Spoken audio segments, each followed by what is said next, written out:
इस वीडियो में हम लर्न करेंगे कि बाई कंडीशनल स्टेटमेंट्स क्या होते हैं। तो एक एग्जांपल लेते हैं। You can take a flight if and only if you buy a ticket.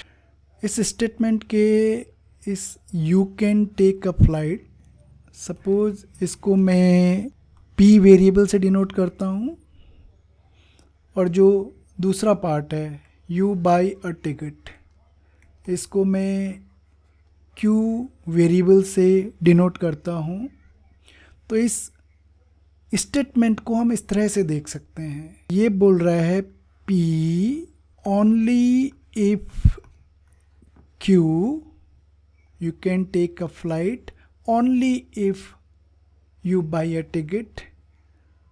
And है तो बीच में एंड आ गया और उसके बाद you can take a flight if part, so P if Q.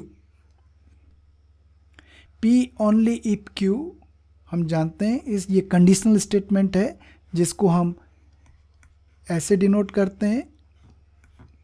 And के लिए कंजंक्शन हो गया पी इफ क्यू। ये हमारे पास अगेन कंडीशनल स्टेटमेंट है जिसमें क्यू हाइपोथेसिस है और पी क्या है, कंक्लूजन है। तो ये डिनोट कर रहा है क्यू इम्प्लाइज पी।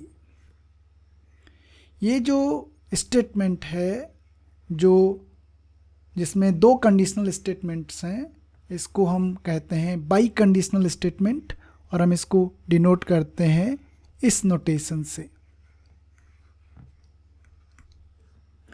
और हम इसको पढ़ते हैं P, ये रिप्रेजेंट कर रहा है P if and only if Q। क्योंकि इसमें दो कंडीशनल स्टेटमेंट्स इन्वॉल्व हैं इसलिए इसको हम बाई कंडीशनल स्टेटमेंट भी बोलते हैं और कई बार बाई इम्प्लीकेशन भी बोलते हैं, क्योंकि कंडीशनल स्टेटमेंट का दूसरा नाम इम्प्लीकेशन भी है।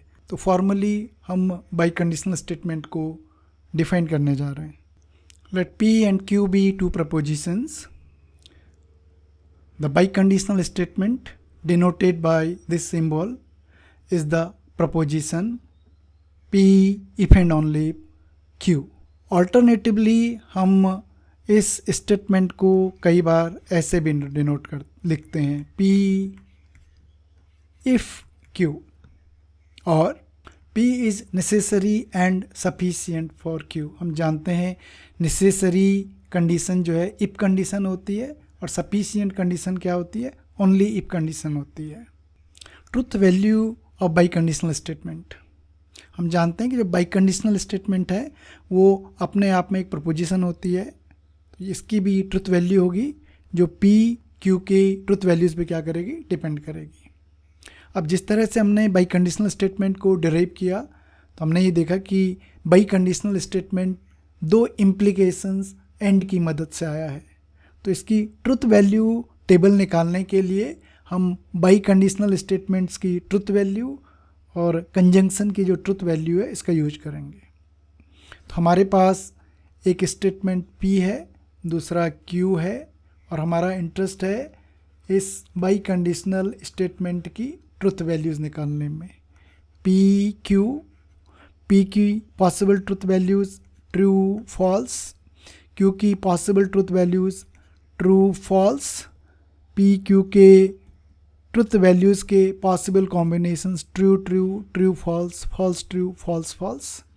तो हमारे पास ये कॉम्बिनेशंस हो गए true true true false false true false false.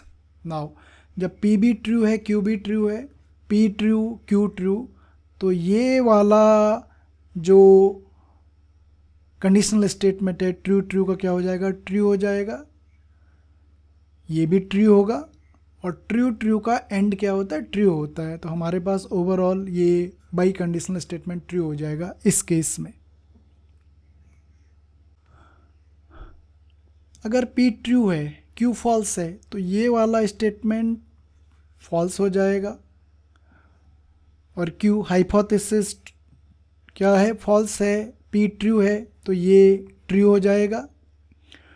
और फॉल्स ट्रू का कंजंक्शन क्या होगा, फॉल्स होगा, तो यहाँ पे हमारे पास फॉल्स। सिमिलरली फॉल्स ट्रू का जो कॉम्बिनेशन है वो क्या देगा, फॉल्स देगा। अगर P इम्प्लाइज P फॉल्स है, Q फॉल्स है, तो फॉल्स फॉल्स की जो इम्प्लीकेशन है वो क्या होता है, ट्रू होता है। फॉल्स फॉल्स अगेन ट्रू, और ट्रू ट्रू का कंजंक्शन क्या हो जाएगा, ट्रू हो जाएगा। सो ये हमारे पास क्या आ गया, ट्रू आ गया है।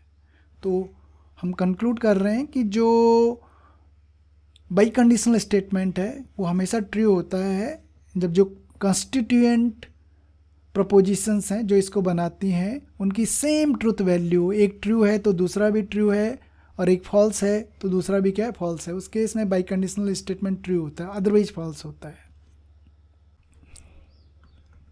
तो ये हमने बाई कंडीशनल स्टेटमेंट की पॉसिबल ट्रुथ वैल्यूज़ को एक टेबल की फॉर्म में लिखा है, truth table of by conditional statement. Thank you.